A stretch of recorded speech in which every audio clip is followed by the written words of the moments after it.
Hello everyone, and welcome to today's webinar, Authoritative Data 101, where we will help you to discover the readily available authoritative content available within Esri's data ecosystem.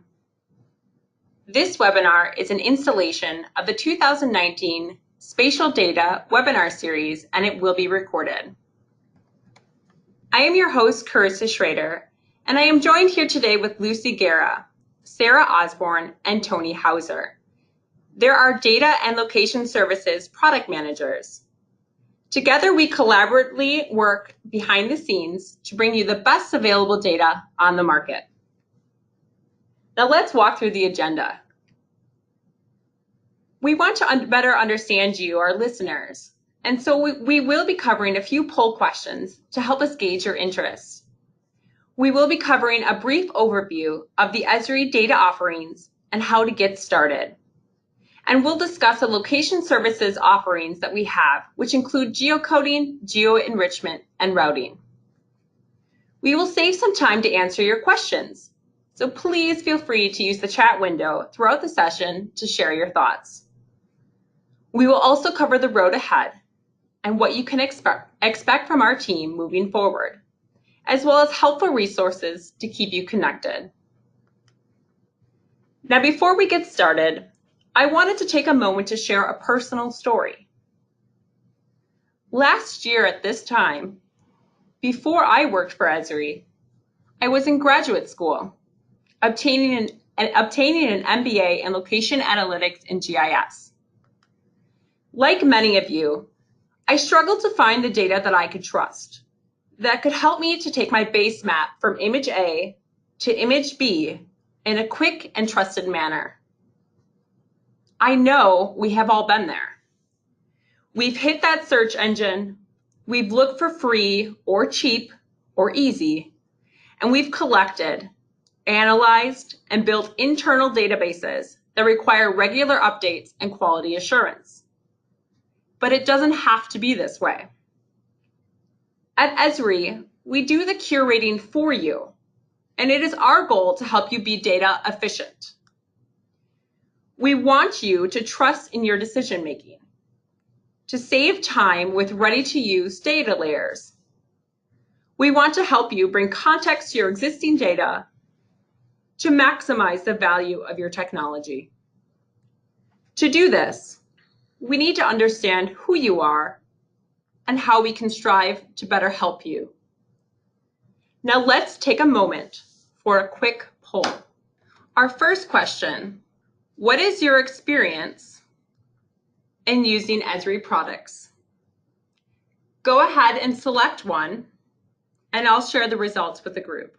It looks like we have a good number of advanced users on the call, as well as expert and some beginners as well.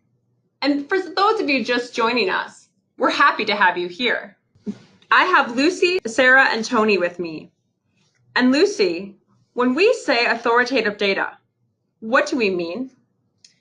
Thanks, Carissa. So Esri provides a data collection that is comprised of data made available from Esri, from our community of users, from our business partners, and from our distributors. We've established an efficient system of vetting data to help us create this ecosystem of quality data that organizations can use in decision making. We know how hard it can be to find data you can trust and in a format that's ready to use without all of that merging, cleansing, and testing. And that's what we're striving to provide. For us, providing the best available data matters because our users depend on it for research, mapping, and analysis. Interesting. Can you tell me more about the data ecosystem? What does this all entail in terms of the data available, Lucy? Sure. This is a system of ready-to-use data, maps, apps, and more that cover a wide variety of data types. So let's take basemaps, for example.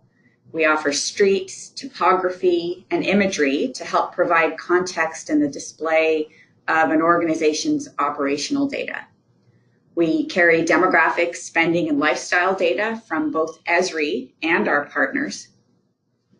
Environmental data includes elevation, land cover, energy, water, critical habitat, forest. We also carry live feeds, so live feeds of traffic, weather, and emergency-related services like fire, flood, or hurricane.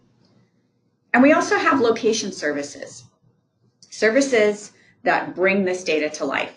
So for example, geocoding applies location to operational data. Network and routing services help with basic routing and solve advanced or complex routing problems for deeper analysis. And last, geoenrichment. Geoenrichment helps organizations append demographic and socioeconomic data to their own data for deeper analysis. Thanks, Lucy. It sounds like we have data that serves a lot of industries and can be applied to many different workflows. Now let's talk about coverage. What is the reach? Sure, these data sets are global. And when we're talking global, we don't just mean country level. We mean down to the level of cities and neighborhoods. And what we do is work with subject matter experts from both our distributor and partner networks to bring the most authoritative data for that region or that specialty to our users. Our data truly does span the globe, and I love how we can get really into the small details, especially in neighborhoods as we do community analysis. Now let's set the course. Before we can do any location analysis, you need to have context about your place and situation. I've heard that our base maps are the best, and that everyone these days uses base maps or background maps. Sarah, can you share a little bit more information with me about that and what sets Esri's base maps apart? Sure, Carissa, thanks.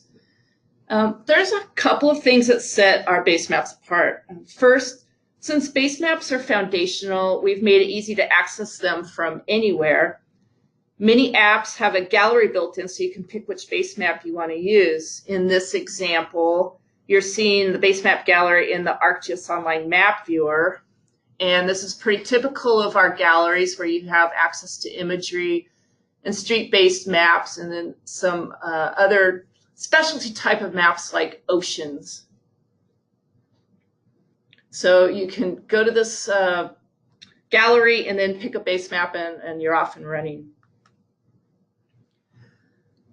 Next, our cartographers have created a set of base maps for different use cases. So in that gallery, there's several different use case type for different types of uses. You might want a plain map like the light gray canvas map on the left if you're overlaying your own operational or thematic data. Or if you're navigating with your mobile device at night, you'll want something that works in the dark, like the middle map. And when building maps, our cartographers they think about every different scale, and they strive to have the best data that they can get at the appropriate amount of data at each scale. And so the map on the right is very large scale, and it shows building footprints and metro stops in the Boston area. With the latest generation of base maps, we've made it easy to create your own map styles. These are some examples of a couple of creative maps that our cartographers have made. But for more day-to-day use cases, I've seen where our users are making smaller tweaks to the maps to meet their needs. For example, you can remove the labels if you don't want them. I've also seen an example where the railroads were highlighted and the streets and roads were de-emphasized. You can also change the color of a layer or remove layers you don't need. In addition to the street-based maps, we have world imagery, and this is our most popular base map. It's worldwide in scope, and it includes 1 meter or higher resolution coverage in most parts of the world. And because of the popularity of imagery, we recently launched a new complementary service named Wayback. Over the years, we've had many users ask if we have an archive of our older imagery, and we do. And as the Wayback name implies, now we've been able to expose the archive. In the example here, I'm showing the Wayback app, and this is nice because you can pick imagery from the archive and then add it to your web maps. In this example, the most recent imagery is on the upper left, and you can see that the area is fairly built up. If you look at the imagery from 5 years ago, you can see there were a lot more fields. This type of information is really valuable for comparison analysis over time. Finally, one of the things I like best about our base maps is the strong community component through the Community Maps program.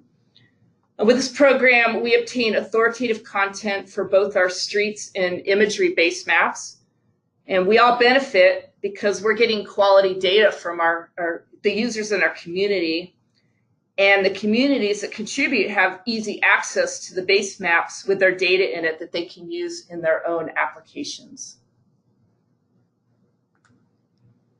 Thank you, Sarah. I love the creative maps and the different ways that we can communicate our ideas using base maps. It's a great way to storytell using different base maps to really get your analysis out there and share your intelligence. So thank you. Now let's talk about demographics.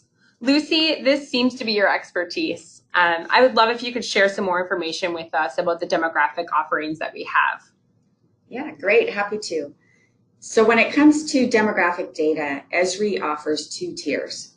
First, a standard tier exists for over 130 countries, and this supplies a basic set of like demographic variables across countries. So think same income breaks or same age breaks. And this data is useful for large-scale comparisons across markets. It comes from Michael Bauer Research, one of our data partners, who's been in operation since 2004 developing these projections. Each country is updated about every 18 months, and the data sets include globally consistent and comparable variables like population, households, education, as well as spending on categories like food, clothing, electronics, and recreation. We also carry an advanced set of data for certain countries.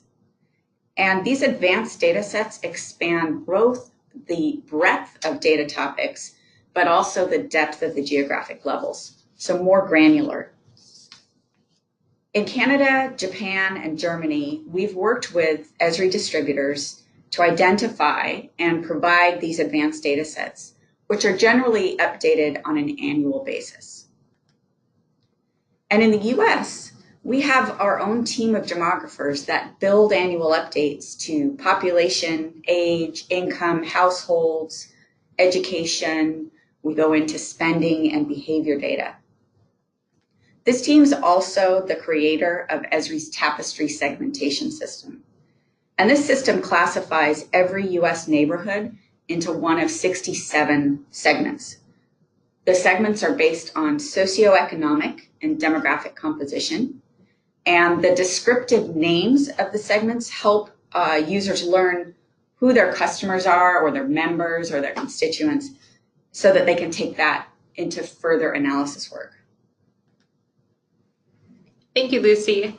It's really important for us to understand the people and the places and the behavior. And this all actually works into another data set that we offer, which is our environmental and real-time offerings. Sarah, can you tell us more about what is available?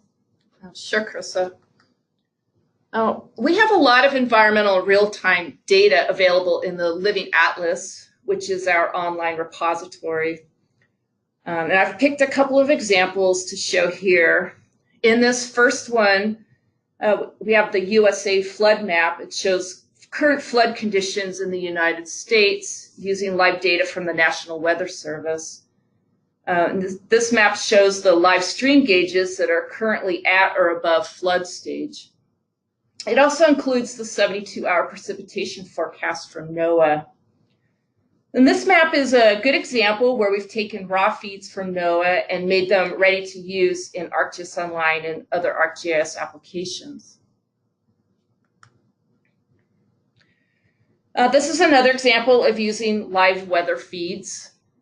This severe weather app is maintained by the Esri Disaster Response Program, And this is one of several apps that the team has created that ties together the different feeds for use by emergency planners in disaster preparedness. At this time of year, the focus is on winter weather, but in the summer and fall, the hurricane and wildfire feeds are used a lot for planning purposes. This last example is using image analysis. In this case, the focus is on NDVI, or Normalized Difference Vegetation Index. And this is a measurement of healthy vegetation. In this example, a study could be done on green space in a city where here you see the parks and along the edges of the streets are green, lots of vegetation, and the roads are shown in orange. NDVI is also a really good indicator of drought and is used in many places to determine the current level of drought.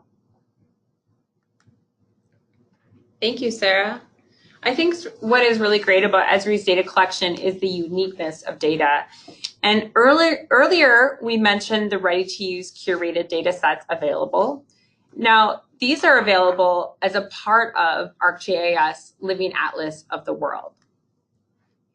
And these layers are integrated right into ArcGIS products and Esri products. So whether you're using ArcGIS Online, Business Analyst, or Insights, or even working with our Enterprise Suite or ArcGIS Pro, you have access to curated data layers in the existing interface.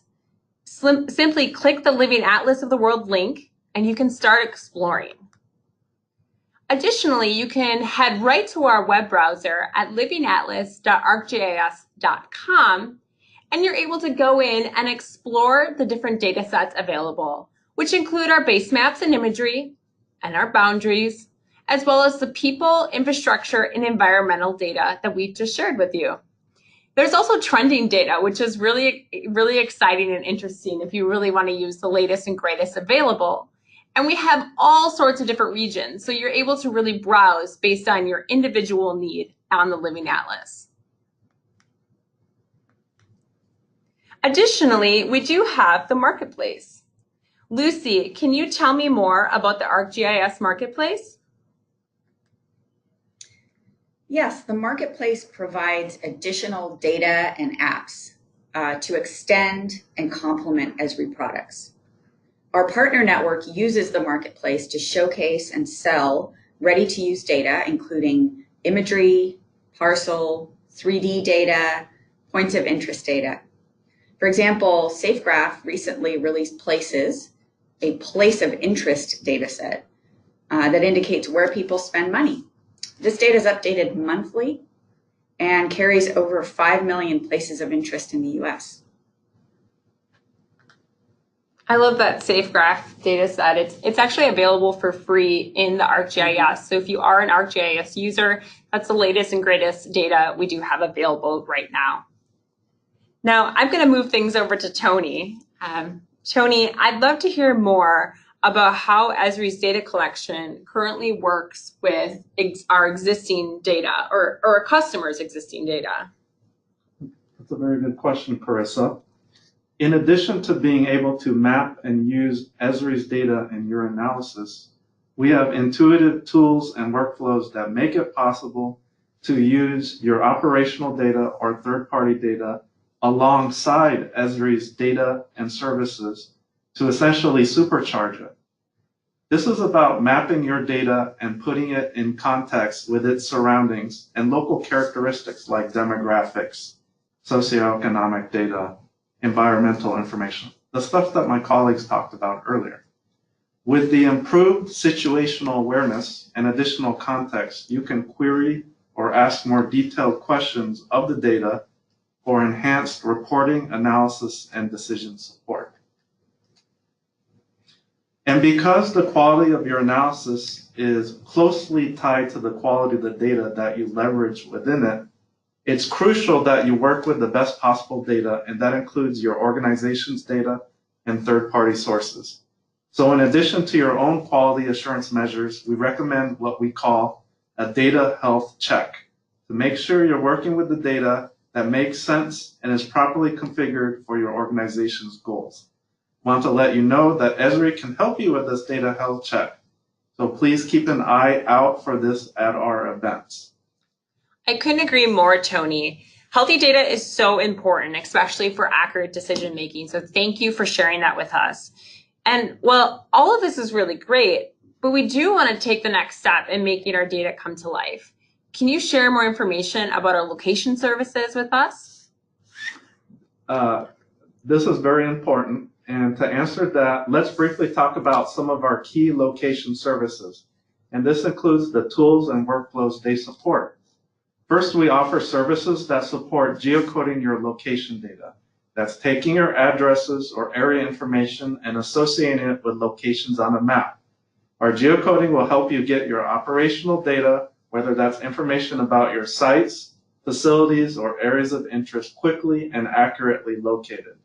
And after mapping your sites and areas, we also have routing services.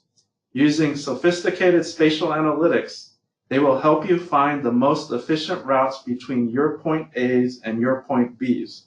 And they can do this by taking into account other optional criteria, such as direction of travel, time of day, and mode of transportation. And finally, the third service that I want to cover today is the geo-enrichment service. We are talking about being able to augment, append, or enhance your data with other data from Esri, like global demographics, consumer spending, lifestyle information, and business information. The additional data can provide valuable additional context and insights about the places and areas important to you and your organization. They can be leveraged for better understanding outcomes and for improved decision support. Thanks, Tony. But what about our users that work behind a firewall or need offline data? What options do we have for on-premise data? Sarah, can you help answer that question? Sure, Carissa. So we have a couple of products that we have a couple of options for users who need an on-premise version of what's available online. The first is the data appliance, and this enables customers to publish and share the same set of base maps you see online, but securely behind a firewall. And the latest release of the data appliance also includes the new generation of vector base maps. StreetMap Premium offers geocoding and routing capabilities on premises. The primary audiences, again, are customers who can't use the cloud because they have security or compliance mandates. Some don't have access to the internet at all, but others, like health or insurance companies, don't want to send sensitive customer information over the wire, so they must do all their analysis in-house. StreetMap Premium is also popular for companies that need to modify the existing network and add their own private roads. And finally, we have the World Geocoder. This is a mirror of the World Geocoding service available online, and it's for customers who need an in-house solution. Now, as with StreetMap Premium, the primary reason is to protect the privacy of their data. The difference is that this is global in scope, where StreetMap Premium is regional or countrywide in scope. Thanks, Sarah. Now let's pause to take some questions that were sent in from our listeners. If you do have additional questions, please send them our way. But first off, Lucy, how accurate is our demographic data? Sure. So each decennial census offers data providers the opportunity to evaluate their population projections. So by comparing projections for a census year with actual census data, data providers can see how well they've anticipated the trends of the last decade. It also affords the opportunity to improve techniques for tracking future trends. So for the last 3 census releases, Esri demographers have taken advantage of that opportunity to evaluate their methods, their processes behind the Esri population projections. And improvements in accuracy have been made each decade. We also publish the measures of accuracy each decade.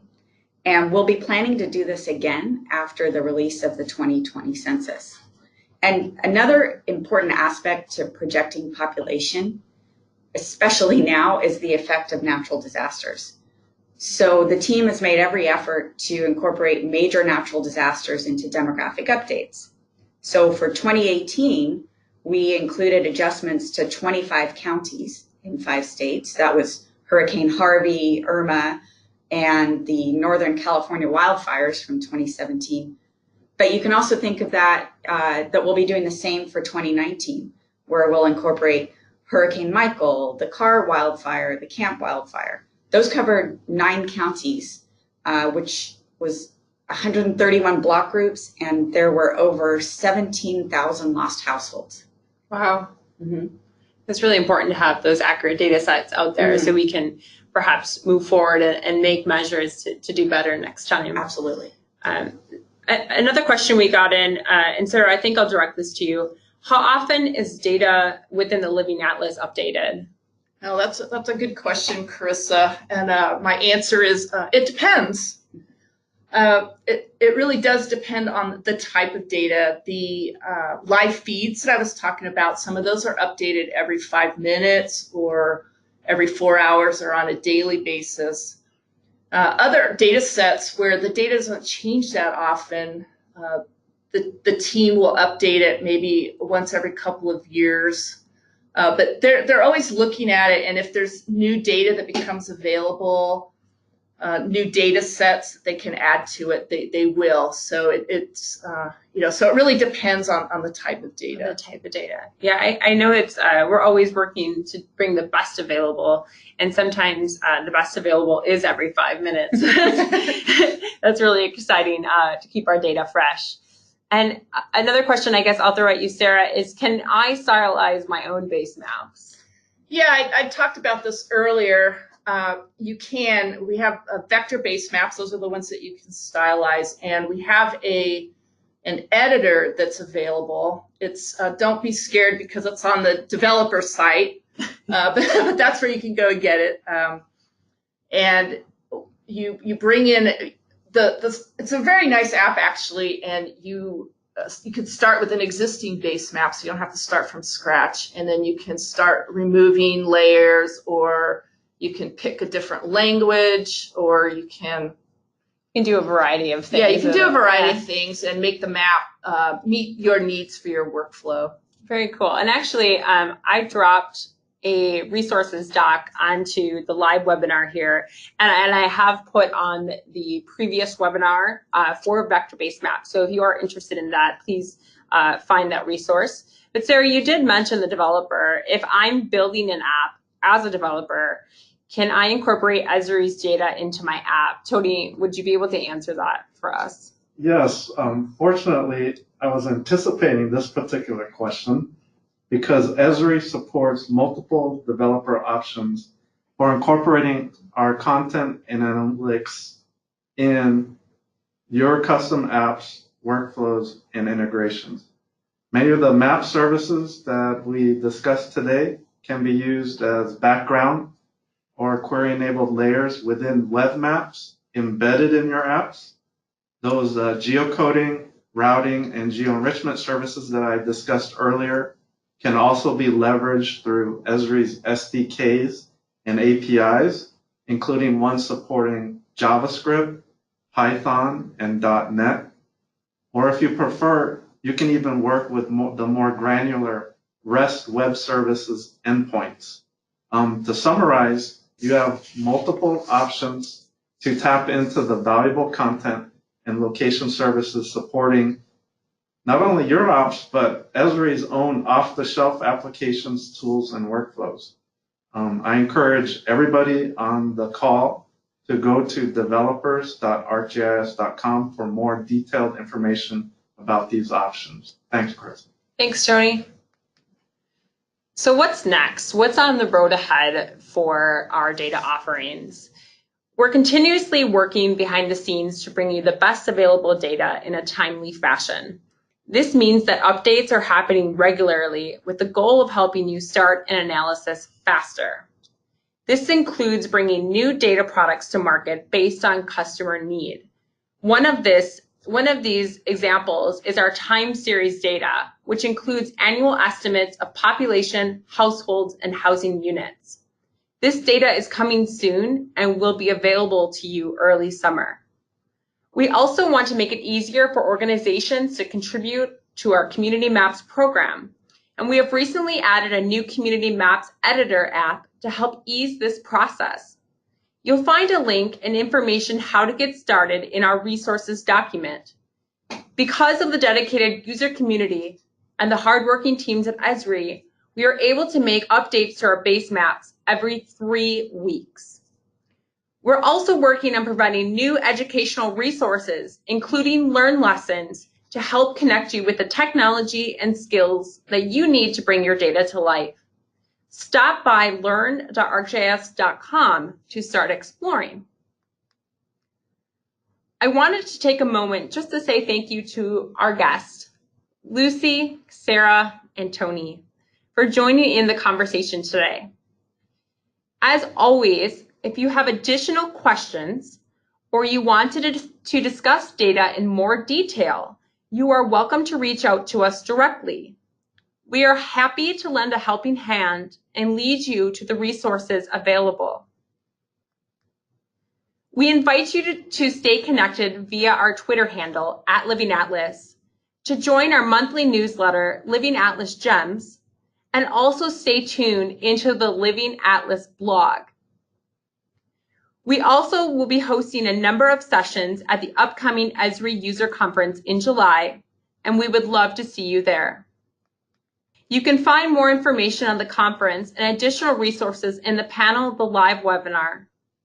Thank you for your time today. You now have the data you'll need to get started to make better decisions. We wish you the best in your analysis, and as always, happy mapping.